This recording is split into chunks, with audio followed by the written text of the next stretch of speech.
আসসালামু আলাইকুম দিন দরদি ভাই ও বোনেরা। আজকে আমরা বিখ্যাত ব্যক্তিদের ইসলামিক সেরা উক্তিগুলো এখানে তুলে ধরলাম। ডান চোখ হইতে বাম চোখের যতটা দূরত্ব, মৃত্যু তার সে নিকটে। আমার আল্লাহ মাঝে মাঝে আমার পরীক্ষা নেন, কিন্তু সবসময় আমাকে সাহায্য করেন। ইতিমকে গলা ধাক্কা দিও না, কারণ আমি নিজেই ইতিম ছিলাম। যে এক ফোঁটা চোখের পানি মমিনের গাল বেয়ে নেমে যায়, তা পৃথিবীর জমিনে ঝরে পড়া হাজার ফোঁটা বৃষ্টির পানির চাইতে বেশি কল্যাণময়। জান্নাতের প্রথম দরজা খুলবেন হযরত মুহাম্মদ সাল্লাল্লাহু আলাইহি সাল্লাম। সবচেয়ে সুখী ব্যক্তি সেই যাকে আল্লাহ তাআলা একজন পুণ্যবতী স্ত্রী দান করেছেন। তোমার যা ভালো লাগে তাই জগৎকে দান করো, বিনিময়ে তুমিও অনেক ভালো জিনিস লাভ করবে। তাদেরকেই ভালোবাসুন যাদের সাথে আখিরাতে একসাথে থাকতে। নিকৃষ্ট তো সেই মৃত ব্যক্তির পরিবারের মানুষগুলো, যারা মৃত মানুষটির জন্য কান্নাকাটি করে অথচ তার রেখে যাওয়া ঋণ পরিশোধ করে না।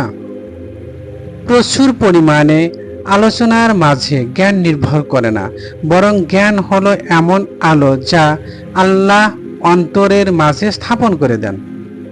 পৃথিবীর মাটির উপরে যতক্ষণ ইচ্ছে করে হেঁটে নাও, কেননা খুব শীঘ্রই সেটা তোমার কবরে পরিণত হয়ে যাবে। মায়ের গর্ভ থেকে বেরিয়ে আসার পর থেকে তো তোমার জীবনের আয়ু কমে যাওয়াকে তুমি ঠেকিয়ে রাখতে পারোনি। নিয়তের চেয়ে অন্য কোনো কিছুর প্রতি সজাগ দৃষ্টি রাখা আমার কাছে বেশি কঠিন মনে হয়নি, কেননা নিয়ত তো সবসময় পরিবর্তন হতে থাকে।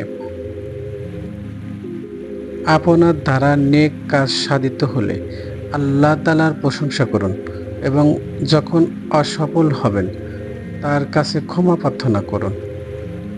তোমরা অন্যদের আরবি ভাষা শেখাও, কেননা এটা তোমাদের দিনের একটি অংশ। জ্ঞানের সৌন্দর্য ও গুরুত্ব কেবলমাত্র এই কারণেই যে এটা একজন ব্যক্তিকে আল্লাহকে ভয় ও তার আনুগত্য করতে শেখায়। তা না হলে এটা অনন্য স্বাভাবিক বিষয়ের মতো। এই দুনিয়াতে কল্যাণময় হচ্ছে জ্ঞান অর্জন ও আল্লাহর ইবাদত করা, এবং আখিরাতের কল্যাণময় হচ্ছে জান্নাত। আমরা হাসি ঠাট্টা করি, কিন্তু কে জানে হয়তো আল্লাহ আমাদের কিছু কাজকর্ম দেখে বলছেন, আমি তোমাদের কাছ থেকে কোনো আমলই গ্রহণ করব না। দুটি অংশের সমন্বয়ে ঈমান, একটি অংশ ধৈর্য সবর এবং অপরটি কৃতজ্ঞ হওয়া শুকর। আপনি আসলে কতগুলো দিনের সমষ্টি ছাড়া আর কিছুই না।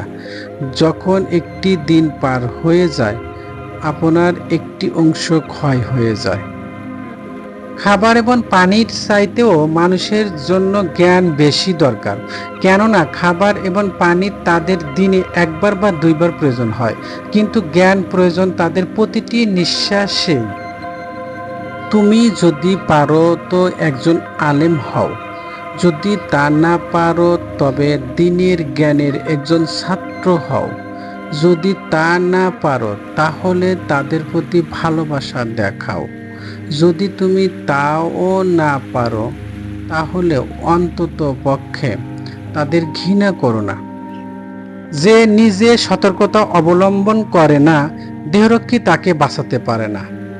দায়িত্ব বেড়ে যাবার আগেই তোমার ইবাদতের পরিমাণ বাড়িয়ে দাও, কেননা একদিন এমন সময় আসবে যখন যথেষ্ট ইবাদত করার মতো সময় পাবে না। তিনটি গুণাবলী সবরের ধৈর্য অন্তর্ভুক্ত: নিজের দুর্দশার ব্যাপারে কথা না বলা, নিজের কষ্ট সম্পর্কে কথা না বলা এবং নিজের প্রশংসা না করা। দুনিয়ার জীবনে তুচ্ছ আর ক্ষণস্থায়ী ভোগবিলাস ও আনন্দগুলো যেন আপনাকে মোহগ্রস্ত ও বিভ্রান্ত করতে না পারে, এবং সবসময় আগামীকালের কথা বলতে থাকবেন না, কেননা আপনি জানেন না যে কখন আপনাকে আল্লাহর ডাকে সাড়া দিয়ে চলে যেতে হবে। সে কি পেল যে আল্লাহকে হারালো? সে কি হারালো যে আল্লাহকে পেল?